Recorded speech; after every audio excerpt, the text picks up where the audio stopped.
Okay, so if I haven't met you before, if this is your first session with me, hi, I'm Leah. I run Start Your Yoga Biz. I'm here live every Thursday at 12:30 with a free coaching session, free business coaching session. So I really love working with yoga teachers, building structure and strategy within their business. We can quit feeling overwhelmed, make some money, and get that yoga love out there, because when you feel confident and happy within your business and you feel, financially stable as well, doesn't it make it so much easier to, have the energy to turn up and want to serve everyone else? Hi Viviana, let's give you a little wave as well. Yeah, so today I'm going to be talking a lot about strategy within your business, and I'm really excited for this one because I'm a massive strategy geek. Like, I love this shit. If you've done one of my coaching courses or a workshop with me before, like, it's all strategy. I literally teach it over a 12 or 16 week program, so massive strategy. If you don't really have any current strategy in your business, please do make sure you're taking notes of everything that I say. Things will probably start to pop up and you think, yeah, maybe that's why it's not working right now. And I know, especially if you're in the first 12 to 18 months of your teaching career or starting your business, it can kind of be a little bit wavy, can't it? Be up and down, like clients come in, clients leave, clients come in, clients leave. Loads of attention on your marketing, no attention on your marketing.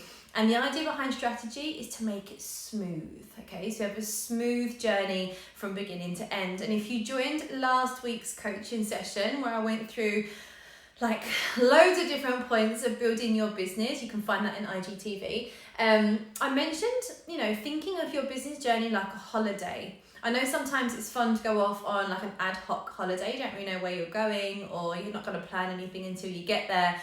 But there's always some elements that we plan, like maybe your journey there, whether it's by plane or train. Remember when you used to start off holidays?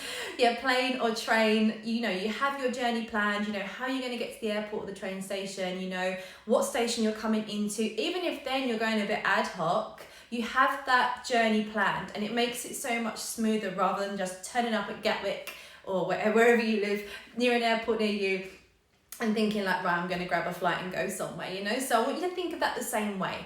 Taking you from A to B, nice and smoothly. Structure, strategy, geeky shit, and I love it. I've got my notepad and pen as well, because people start writing in things now and I have to jot them all down. So if you do want to ask questions as I go, please feel free to do so. There's a slight delay, but I will come back to your messages if you have anything in there as well, any questions. So we've all heard, the phrase or similar phrases, fail to plan, plan to fail. Okay, so if you are not really sitting down and strategizing your business and things are not currently working out, that kind of goes hand in hand together, okay? So having some kind of structure is more likely to give you the success that you want and you deserve, okay? So just let me know right now, do you have any kind of strategy within your business? So I'm going to be touching on loosely today social media strategy, marketing strategy, and client retention strategy. So you can just let me know now with a yes or a no, or I've got no idea what you're talking about, Leah, message to let me know if you have any strategy at all within your business. Do you have a plan that you follow? I will wait because I know there's a slight time delay and I speak fast. So let me know if you have any kind of strategy, or if you're just kind of new to this, you have no idea what to do in regards to strategy. I think most people, if they're early on in their business development stage, they're thinking, I'm going to just post to Instagram and Facebook every day, and that is my strategy. And that's fine. I just want to kind of know where we are, so I know where I can kind of take this session. Oh, someone write me a message. Don't just leave me hanging. Strategy of your social media. Okay, plan for series and workshop next year. Things I'm doing are holding throughout the year. So you have Lucy, you have a strategy for the events you want to hold, yeah? Kind of understanding that bit. Cool. And Randa, only social media, not so much the regular week classes. Okay, so let's delve in. So I'm just gonna squeeze as much as I feel is necessary into a teeny little session. As I said, I teach this over a 12 or a 16 week period, and it's all broken down very much in depth, but I'm going to get in as much as I feel I can for a little mini session with you today. So Okay, social media. Social media is the one where everyone goes, oh, bit of a head fuck, isn't it? I teach over a 4-week period, and I still feel like I'm only really like scratching the surface with it. The thing with social media is it chops and changes all the time. All right, so we need to be constantly learning to keep up with it and make sure that our business is, you know, up to scratch with everyone else's, because as much as you don't want to think about competition within teaching yoga, and certainly someone else's business is not competition for you, but for your business to really thrive, you need to make sure that you understand how of these, you know, social media is free, so let's understand how to work it to, you know, benefit us as much as possible. So I'm just checking in Lauren's little message here as well. Try and find key poses to master and most of us. Okay, people to take part. Okay, cool. So social media. When you are creating strategy, any strategy within your business model, and if your business is running successfully, you've probably got 5 or 6 mini strategies going on that come together to create the structure of your business model. I want you to think about, when you create a strategy, what, when, how, and why. Okay, so that there's logic behind everything you do. I know sometimes it's a bit trial and error with stuff. Sometimes you're just throwing things out there. Will this work? Will it not? But doing things with purpose, okay? So there's a reason behind what you are doing. So for example, with social media, what is the topic that you are posting about, okay? Is this just a picture of you in a headstand or a back bend or, you know, a meditation? Or is there an actual topic behind it? Is there a reason for your post? Yeah. When are you posting? So are you reading your insights to understand when you need to post, when you need to engage with your followers? Are you scheduling your posts to make sure they go out at the right time? So the what and the when are 2 elements, okay? So knowing what the topic is and when you should be scheduling or posting. Let me just throw a few waves in here if everyone's joining us a bit later. How are you posting? What is the post type? Okay, and this is a big one. I go through this a lot. This is like a 2-week section of my coaching program. Learning how to create posts, because let me tell you, pictures are flat. Instagram does not care about pictures anymore. So you might look gorgeous in your asana. Instagram does not care.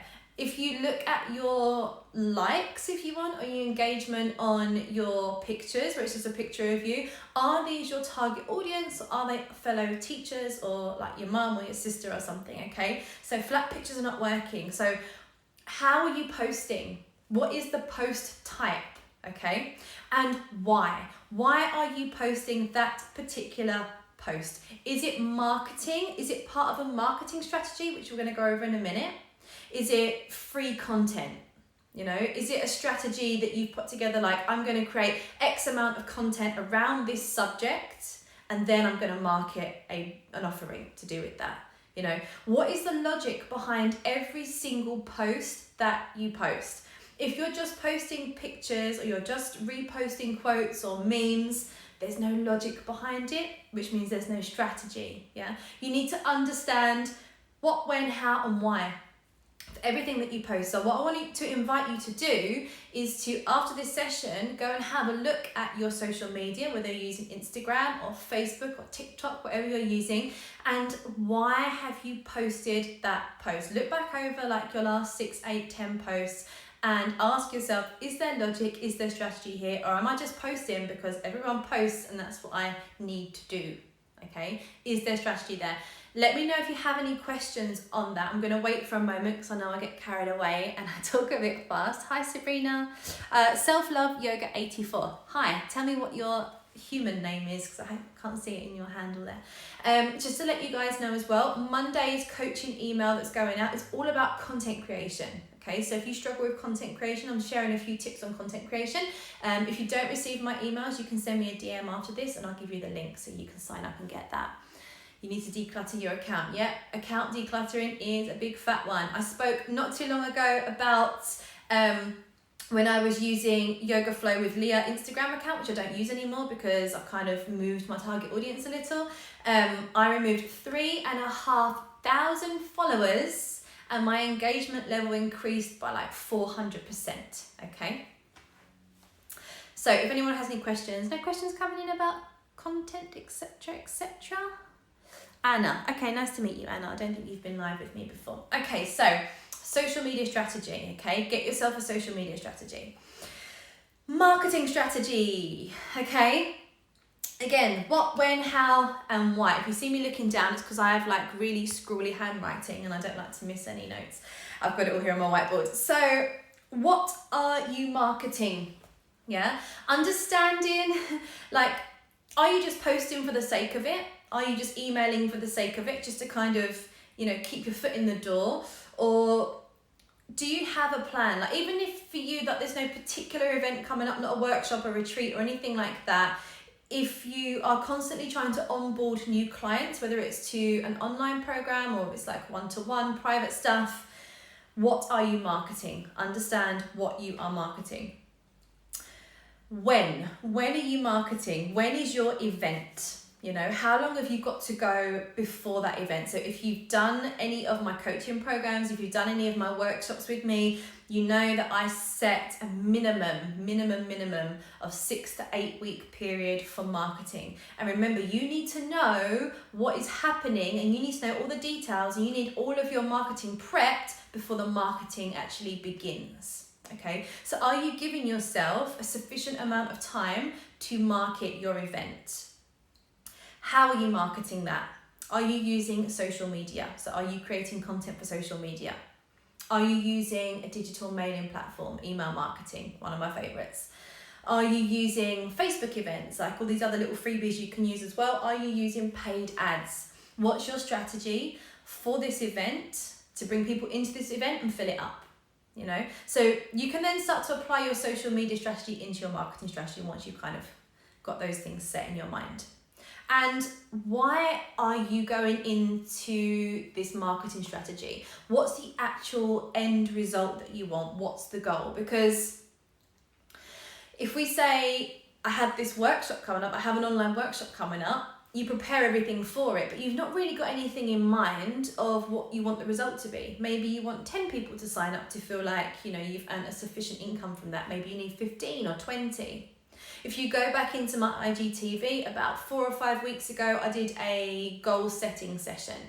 Okay, so if you don't have goals, you can't measure those goals and you don't know if you're going to reach those goals. Yeah, so you must have a goal.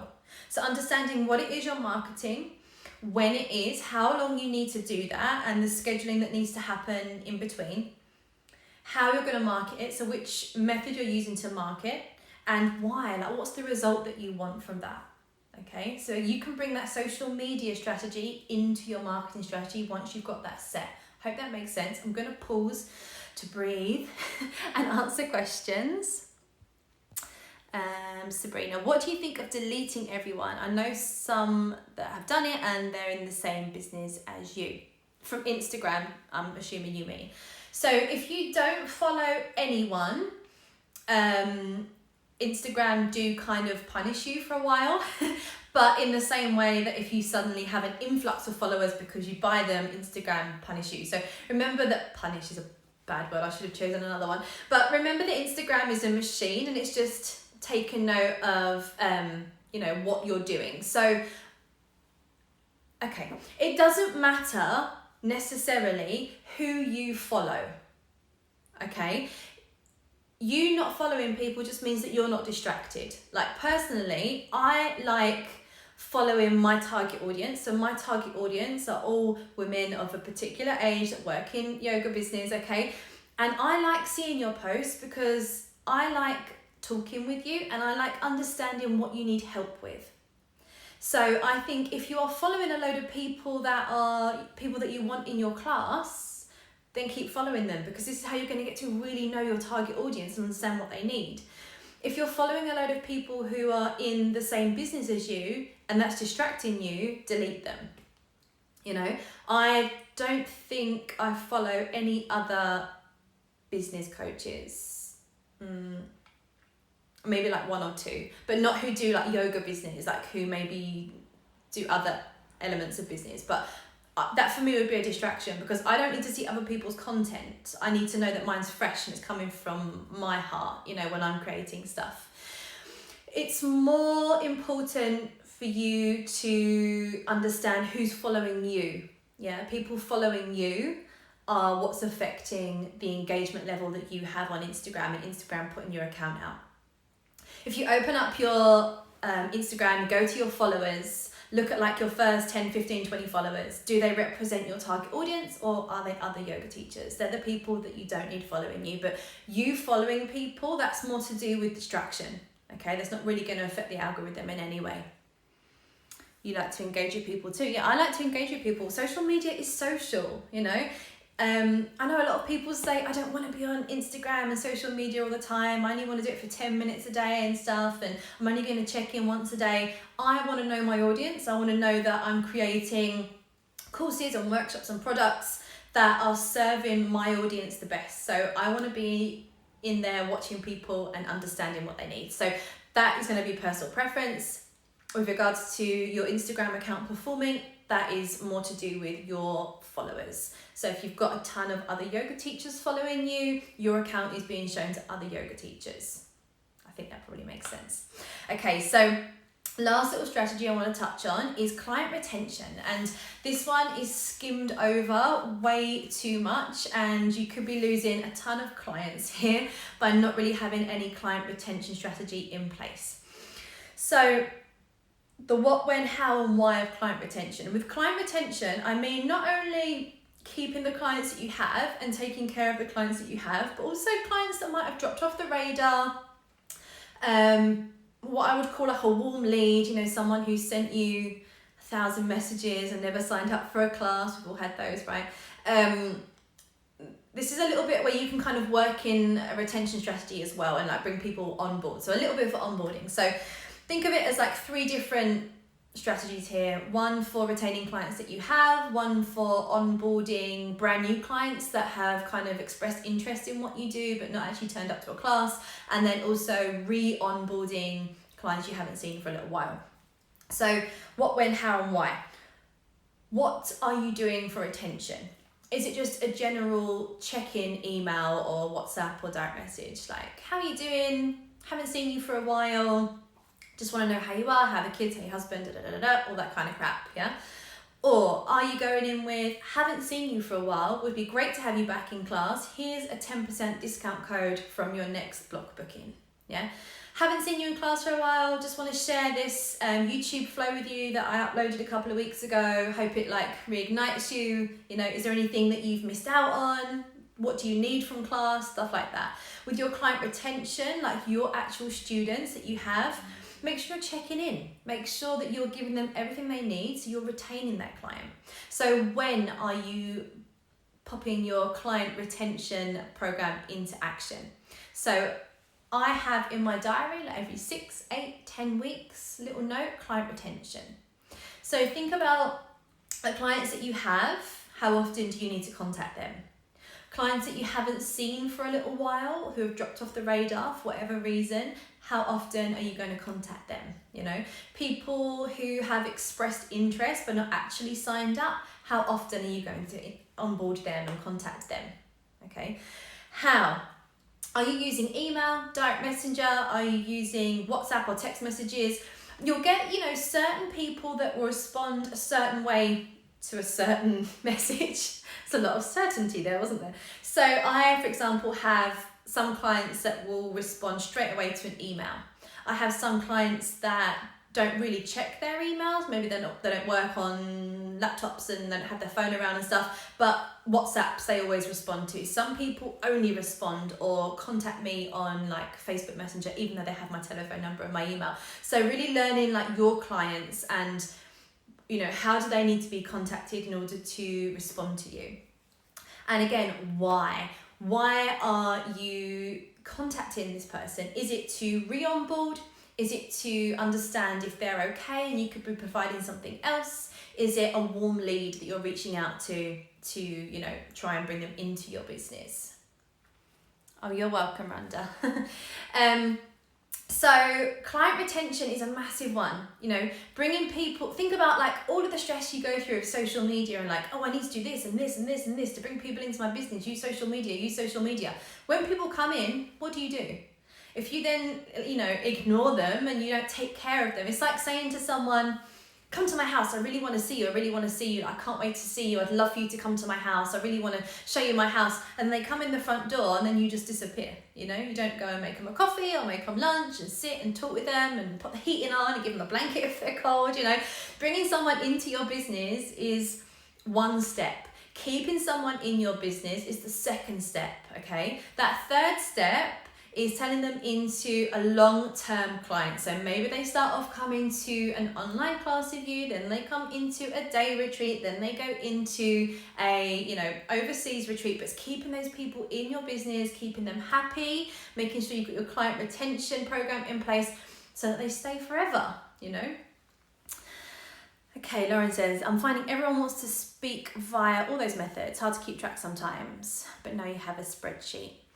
So I think if you've got people wanting to speak through, do you have a group of people that will respond no matter how you message, or do you find that they will reply to however you message them? So I always think it's a little bit more professional to go through email, okay? But if someone has messaged you like on Instagram or Facebook or something, and they're like, a warm lead, they haven't necessarily bought anything from you or signed up to a class or anything yet, then obviously go back through the means that they contacted you, Facebook or Instagram or something.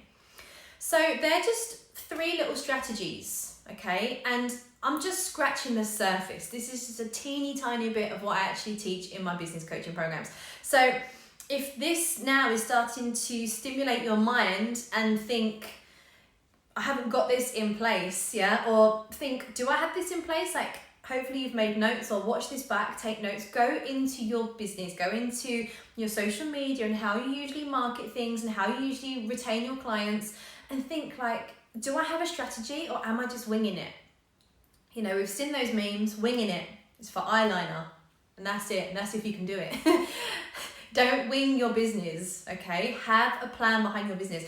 If you're going into business with no real plan, strategy or structure, that first 12 to 18 months, up and down. I've had clients work with me one-on-one, run their business for 5, 6, 8 years with no strategy. And when they come to me, they say, help, I don't know what to do anymore. I'm so burnt out. I'm just posting things randomly. People are dropping like flies. Like, I don't know what I'm doing in my business. You need strategy. I love strategy. I'm a geek. Email and then Facebook, and you need mail. So I would definitely say you need a digital mailing account for sure. I did touch on this a little bit last week as well. Just be aware of GDPR regulations. So you can't just use Gmail accounts to contact anyone who's contacted you. They must have signed up for your email list. Digital mailing. Have a digital mailing platform set up for sure.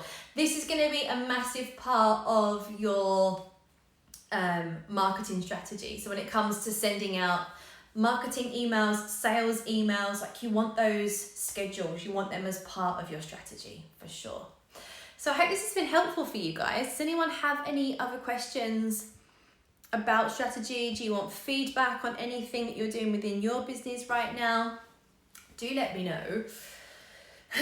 I will wait for a moment because I know there's a slight delay on here. There was a lot of questions coming in. I think I need to learn how to pin these comments so I don't get distracted. So let me know if you have any questions on strategies, guys. But those, they're the 3 that I would start with. They're your 3 basic strategies that you need within your business. Social media, if you're using it, like understanding how to use social media. Little videos of your practice and pictures of your practice. They're not engaging anymore. Like, Instagram does not give a shit about little mini videos and static pictures. Okay, crap. Digital marketing email, Sabrina, is digital marketing, email marketing is just using a digital mailing platform such as Aweber, MailChimp, MailerLite, 123, whatchamacallit. I've used MailChimp like forever, so that's why I always say MailChimp. So in my coaching program, I always teach MailChimp because it's just the system that I know.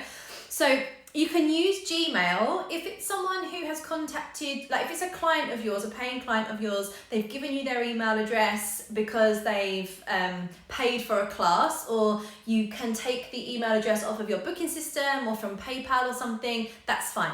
But if someone emails you just as an inquiry, you can't store that email address because they didn't give you permission to do that. A payment is kind of like permission. I'd go and have a little read up on GDPR and just make sure that you're compliant. But when you have a digital mailing platform, you can create lead pages or landing pages, and that gives people the option to sign in and say, yes, I would like your email. So if you receive my weekly coaching email, then I would have sent you a link to say, you can put your details here and I will send you this. And that tells me that you're okay with me having your email address, okay? So I did say at the beginning of the session as well, if you don't receive my emails and you would like to have the coaching email every week, then just send me a DM after this and I'll send you the link. You ask people to DM. Well, do you know what? I think it's a lot to do with, oh no, I've just clicked the screen up. I don't know what I've done. There we go. Asking people to DM their email address to you, if that's to give them like a login because they're paying for a class or something, I'm sure there's a way around that. Like, it's pretty strict, but just get a landing page. It's so much easier than someone can give you their email and say, I'm okay with this, tick the box, I'm happy to be subscribed. And also remember, when you have like a digital mailing platform, you give someone the option to unsubscribe from your emails, because if you keep sending someone emails over and over again who has not subscribed and not said, I would love to receive your content and your emails, and they can't unsubscribe, they can get just really pissed off and they're never going to be a client. Lucy, do you think it's best to keep emails short and sweet or a longer catch up? I think you mean with regards to content, don't you? I know because Lucy's done a workshop with me before and I've contented her brain out. So I would say you need to write as much as feels comfortable. I tend to try and keep my emails under 500 words, like my content-based emails. Sales emails obviously tend to be shorter because you're just like facts, buy here. I would never ramble too much. Like if it goes over 500-600 words, you'll probably find only your like diehard fans are going to read it. If you're not sure if people are reading your emails, because I know if you look on MailChimp or whatever platform you use, you can see if people have opened your emails. If you're not entirely sure if people are reading them, this is a good way to check. If you have a blog, you can post the actual article on your blog. You can then just put like a paragraph or two from the blog and then like read more. So they click through to the blog. So then you know if people are actually reading your emails or if they're just opening them and skim reading. Yeah. Email marketing is in depth. Like there's a lot to learn about it, but you can just play around with it. Like sometimes, like if you get my emails, sometimes mine is shorter, sometimes they're more in depth. Just, you know, depends what you want to share that day, but just always keep your target audience in mind. I would say keep it under 500-600 words if you can. Think of yourself, your own actions. Like how often do you sit down, look at an email and it's like you can scroll someone's life story? Do you sit and read all of that, or do you just skim it? I know I'm lazy, right? So if I open an email and there's loads to read, I think, oh, fuck it, I'll read that later on. Do I read it later on? Not always. So if I can just see it's like, you know, 90 spaced out and it's easy to read, I'm going to read it really quickly. So trial and error. All right. Lauren said, I can't remember what you suggested regarding having teachers follow you. I don't have anyone who isn't my target audience follow me. Yeah, there might have been a few that slipped through the net. If people follow me and I don't want them following me, I tend to go through like once a week or every couple of weeks and just clear people out. So follow or not, that's okay. Distracted by your toddler, that sounds horrible. So I remove everyone who's not my target audience. Your Instagram account will perform better and your posts and your account will be shown to people who are similar to your current followers. So if you have a load of teachers following you or just your friends following you, just get them to unfollow. Go in, manually unfollow. If people are offended by that, I mean, maybe explain. If they say like, well, I tried to follow. I've had some of my yoga clients repeatedly follow me on this account. which I don't want them on because they're not yoga teachers. So I just casually block them and send them a message saying, like, no offense, just explain about the algorithm. And they go, okay, cool, sorry, I didn't realize I was messing up your business. So it's just, I think the whole follower thing, it comes from a space of ego, doesn't it? And thinking, my account looks better if I have more followers. And I think this is a mindset we've been stuck in for a long time. I need to have more followers to look more professional. But more followers doesn't mean that your account is monetized. I know I've spoken to yoga teachers who have thousands of followers. We're talking 4, 5, 6, up to 10,000. No clients in their class. When I look in their followers, you can see they've done a bulk buy of people. You can see just loads of like creepers in there looking at yogis, you know. So if your followers are not equal to the people that you want working with you in your business, then I would remove them. Yeah. So I have like just over 500 people follow me. I have a small account. Do I do this and earn a full-time living? Yes. Do I source all of my clients from Instagram? Yes. Okay. So don't be shy about telling people to casually unfollow you. Yeah, so just unfollow those people. If you find it distracting and intimidating, then just don't follow them and tell them not to follow you. Just manually unfollow, all right?